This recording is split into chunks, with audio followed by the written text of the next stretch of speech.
So what if life as we know it, Hmm. all its complexity, what if that wasn't the only way it could be? Hmm. What if there was like a mirror image, life built with the exact opposite parts? That's exactly the idea we're diving into today. This concept of mirror life, or the more technical term, enantiomeric life. Right, an enantiomeric. We're exploring this really fascinating possibility that life could be built with the opposite molecular handedness compared to us. Absolutely. And we've been looking at some really compelling sources, some pretty deep scientific articles, and also a podcast that really got us thinking about this whole thing. Yeah, it's quite something. So our mission today is basically to unpack this pretty mind-bending idea for you. Okay, so where do we start? We'll need to cover chirality first, that handedness idea. Definitely. Then we'll get into what mirror life hypothetically is, whether it could, maybe even be here on Earth undetected, Wow. Yeah. and then how we're looking for it out in space. And we should also touch on what it means for like the origin of life itself, and maybe even things closer to home, like medicine. Exactly. Medicine, maybe synthetic biology, there are quite a few implications. Okay, so the goal is really to give you a look at some cutting-edge thinking that could really change how we see biology and the search for life. Let's jump in. All right, so chirality, this handedness. It sounds a bit abstract. You mentioned the hand analogy. Yeah, it's the classic way to explain it. Think about your hands, your left and right hands. Okay. They're mirror images, right? But you can't perfectly lay one on top of the other. They just don't superimpose. Got it. Like putting a left glove on your right hand doesn't work. Exactly that. And chiral molecules are the same. They exist in these two forms, mirror images, but not identical. Okay. So what kind of molecules vital to life have this property? Oh, many of the absolute fundamentals. Amino acids, for instance, the building blocks of proteins, Right. and sugars, like the ones that make up the backbone of our DNA and RNA. These are chiral. So amino acids, sugars. They come in these two mirror image versions. I remember reading about L-amino acids and D sugars. What do the L and D mean again? Well, L and D are just the labels chemists use to tell the two-handed forms apart. It's about how they interact with polarized light, but the key thing is they are different. Okay. And what's really amazing, truly remarkable, is that life on Earth has this massive preference. We almost exclusively use L-amino acids for proteins and D sugars for genetics. Almost exclusively. Yeah. And that preference for just one hand, that's homochirality. Is that the term? That's it, homochirality. It's this uniformity, this consistency in using just one type of handedness for these vital molecules right across life as we know it. Like life flipped a coin early on and just stuck with it. Sort of. And it begs the huge question, why? Why L-amino acids? Why D sugars? Why not the other way around? There's some great research like the Blackmon paper from 2010 that really digs into theories about how this homochirality might have started. So it might not be a universal rule then. It could just be what happened here. Precisely. Maybe just a local outcome, a cosmic coin flip that landed heads for Earth. Okay, so that sets the stage. We have this handedness and Earth life picked a side. So now what is mirror life exactly? Well, mirror life is simply the hypothetical opposite. It's life that would use the other set of molecules. The mirror images. Right. So predominantly D amino acids instead of L and L sugars instead of D. Everything flipped at that fundamental molecular level. Wow. It really underscores how basic that choice is. What are the implications if life could be built that way?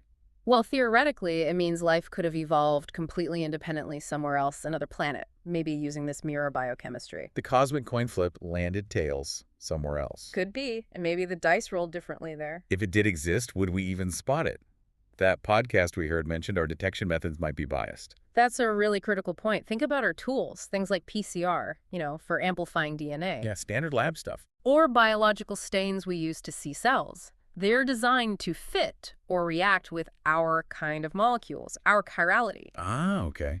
So they wouldn't see the mirror versions. Probably not. Mirror life's molecules likely just wouldn't interact. It's that glove analogy again, the wrong shape won't fit. So we're looking for life, but maybe only for life that looks like our specific reflection. That's the concern. This biochemical incompatibility could mean that, hypothetically, mirror microbes could be all around us, maybe even on Earth, and we just miss them. Our standard tools wouldn't register them. That's quite a thought. Missing a whole other kind of life right here. Which leads to that shadow biosphere idea, doesn't it? Exactly. The shadow biosphere hypothesis. Cleland and Copley wrote about this back in 2005. It suggests that life might have started more than once, right here on Earth, Independently. independently. And maybe one of those other origins resulted in a fundamentally different biochemistry. Perhaps even mirror chirality. So, not just aliens out there, but potentially alien neighbors, biochemically speaking, hiding in plain sight. Well, perhaps not plain sight. Maybe in really niche environments. Think extreme places, deep sea vents, high salt concentrations, places where our kind of life struggles. Paul Davies, for example, has explored this idea. If we found that, I mean, if we found a shadow biosphere, especially a mirror one, what would that mean? It feels huge. Oh, it would even be revolutionary. First, it tells us Earth isn't just one type of life. It hosts multiple fundamentally different forms. Yeah.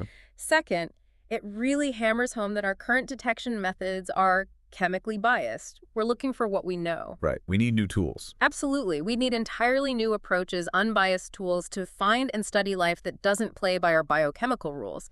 Cleland and Copley really stress that point. Okay, so taking that leap, if mirror life could possibly, maybe exist here, then it seems totally plausible it could exist elsewhere in the universe. Logically, yes. If it's possible here, why not anywhere else? So where are astrobiologists thinking about looking? Well, all the usual suspects for potential life become candidates for mirror life, too. The icy moons in our solar system, Europa, Enceladus, with those subsurface oceans. Water, yeah.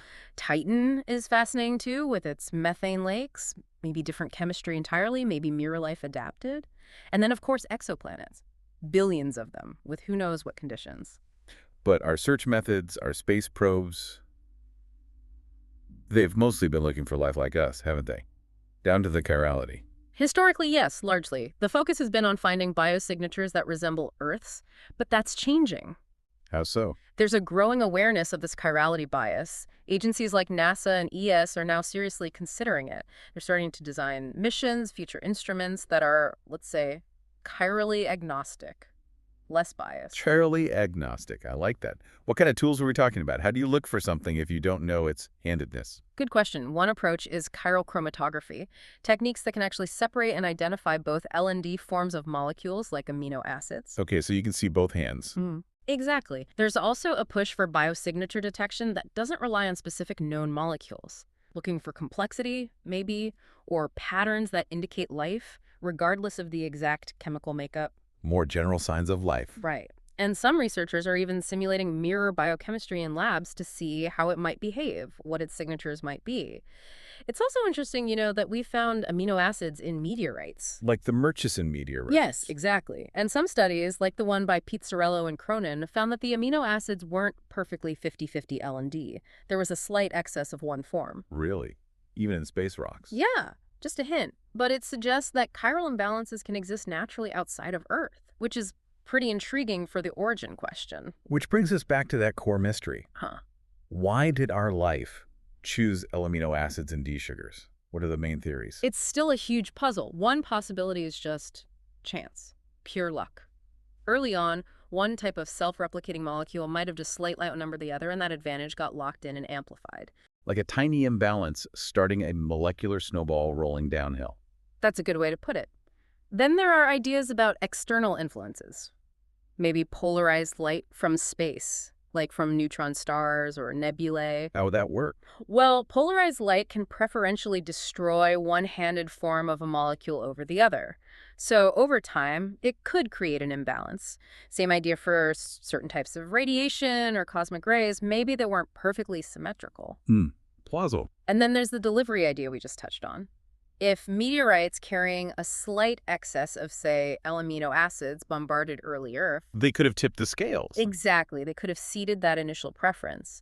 The Murchison findings really support looking into that possibility. It really makes you question if our way is the only way, or just a way. Could mirror life actually be just as likely or maybe even more common out there if conditions were just slightly different? That's the million-dollar question, isn't it? It forces us to confront our potential biological biases when we think about life. And this isn't just, pie-in-the-sky stuff. It has real-world relevance. We mentioned medicine. Oh, absolutely critical. Chirality is hugely important in pharmaceuticals. Often, only one hand of a drug molecule actually works. The other one does nothing. Or worse, the other hand, the other enantiomer, could be inactive, or it could even be harmful, toxic. Like the thalidomide example. That's the most infamous case, yes. One enantiomer helped with morning sickness, the other caused terrible birth defects. It tragically highlights just how crucial molecular handedness is for biological interactions. Wow. Okay. And you also mentioned synthetic biology, creating mirror microbes. What's the idea there? It's a fascinating concept for biocontainment. If you could engineer microbes using mirror image biochemistry, D-amino acids, L-sugars, They wouldn't be able to interact with normal life. precisely, they'd be biochemically isolated, they couldn't swap genes with natural bacteria, their enzymes wouldn't work on normal substrates, our immune systems might not even see them properly. So you could use them for specific tasks, maybe industrial processes, without worrying about them escaping and integrating into the environment. That's the hope. A built-in safety mechanism based on fundamental biochemistry. Of course, there are biosecurity concerns too. What if someone made mirror pathogens? But the potential for safe applications is there. And just thinking philosophically, if life isn't this single thing, but potentially these two mirrored versions, what does that mean? Are they cosmic twins? It definitely deepens the question of what is life. If it can arise in these fundamentally distinct yet mirrored biochemical forms, our definition needs to be broad enough to include both. The cosmic twin idea is, yeah, it's quite poetic, but also humbling. It suggests our biology might just be one side of a coin. So wrapping things up, we're left pondering some pretty big questions, aren't we? Could mirror life be here undetected? A possibility we need tools to explore. Are we potentially missing half the universe's biology because we're just looking for life that shares our handedness? A bias we're only now starting to seriously address in astrobiology. And maybe the biggest question, if we stumbled upon mirror life, would we even recognize it for what it is? That's the challenge. Thinking about the other side of the biochemical mirror really pushes us to broaden our perspective, to question our assumptions about what life must look like. That's a lot to think about. Makes you wonder what else might be out there, operating by rules we haven't even conceived of yet, a universe potentially much stranger and maybe more alive than we imagine.